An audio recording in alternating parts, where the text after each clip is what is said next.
नमस्कार। जय श्री कृष्ण। आपण देखुचंती गीतार अमृत। प्रतिदिन आमे भगवद गीतार प्रत्येक श्लोक को सरल ओडिया भाषा बुझिबार एक छोट प्रयास करुचु। आज आमे जानिबा प्रथम अध्यायर 10 श्लोक, जोंठारे दुर्योधन निज सेनार शक्ति विषय कहउचंती। किंतु एही श्लोक केवल युद्धर कथा नुहे, यह आमको सत्य शक्तिर अर्थ मध्य शिखाए। तेबे आसंतु भक्ति भाव श्लोक पाठ करिबा। अपर्याप्तं तदस्माकं बलं भीष्माभिरक्षितं प्रज्ञातं त्वदमेतेषां बलं भीमा विरक्षितं।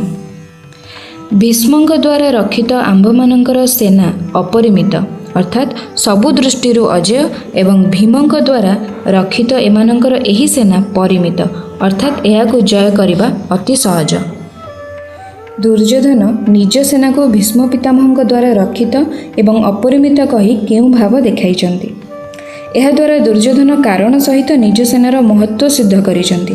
तांकर वक्तव्यर अर्थ हैला, आमर सेना उपरोक्त बहु महारथी द्वारा परिपूर्ण, परशुरामक परि वीरंकर सम्मुखीन हेबाकु समर्थ तथा भूमंडलर अद्वितीय वीर भीष्म पितामह द्वारा सुरक्षित एवं संख्यारे पांडवंक सैन्य अपेक्षा 4 अक्षणी अधिक। एपरि सेना उपरे विजय लाभ करिबा काहारी पक्षरे संभव नुहे। आम सेना समस्त प्रकार अपर्याप्त अर्थात आवश्यकताठारु यथेष्ट अधिक शक्तिशाली, अतएव सर्वथा अजय। महाभारत उद्योग पर्वर 55 अध्याय जोंठारे दुर्योधन धृतराष्ट्रଙ୍କ सम्मुखरे निज सेनार वर्णना करिसंती। सेठारे प्राय एई महारथी मानक नाम नै तथा भीष्मଙ୍କ द्वारा संरक्षित बोली कही सेमानकर महत्व व्यक्त करिसंती। दुर्योधन स्पष्ट शब्दरे कहिसंती, गुणहीनं परेशांच बहु पश्यामि भारत गुणोदयं बहु गुणमात्मनश्च विषाम्पते। अर्थात हे भरतवंशी राजन, मु विपक्षर सेना को बहुलांश गुणहीन देखुची एवं निजर सेना को बहु गुण युक्त तथा परिणाम गुणर उदयकारी बोली मन करुछि। तेणु मोर परास्त हेबार कोनोसी कारण नाही।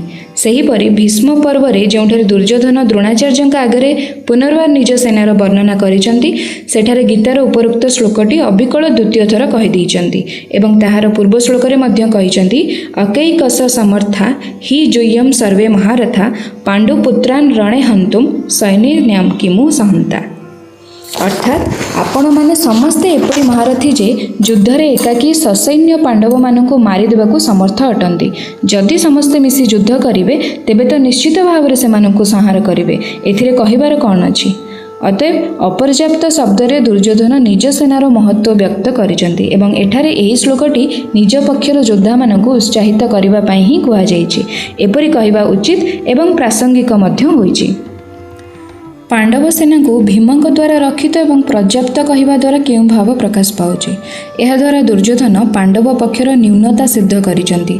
तांको कहिबार कथा हैला, जोंठारे आम सेनार संरक्षक भीष्म सेठारे सेमानक पक्षर संरक्षक भीम।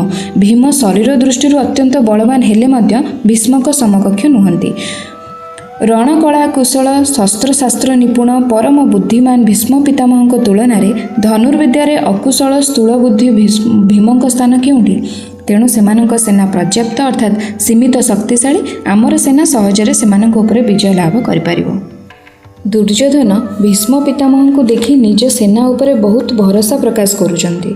अन्यपटे से पांडव सेना भीमଙ୍କ नेतृत्व देखुचंती।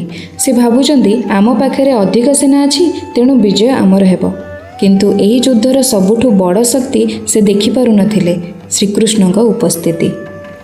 एही श्लोकरू आमे शिखिलु जे केवल बाह्य शक्ति किंबा संख्या विजयर निश्चितता नुहे, सत्य धर्म एवं भगवान को कृपा ही मनुष्य को प्रकृत विजय दिए।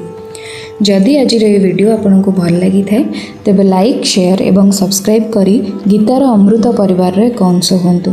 आपन को मतामत कमेंट रे निश्चय लिखंतु। परवर्ती वीडियो रे आमे प्रथम अध्यायर 11 श्लोक को बुझिबा। से पर्यंत जय श्री कृष्ण। राधे राधे।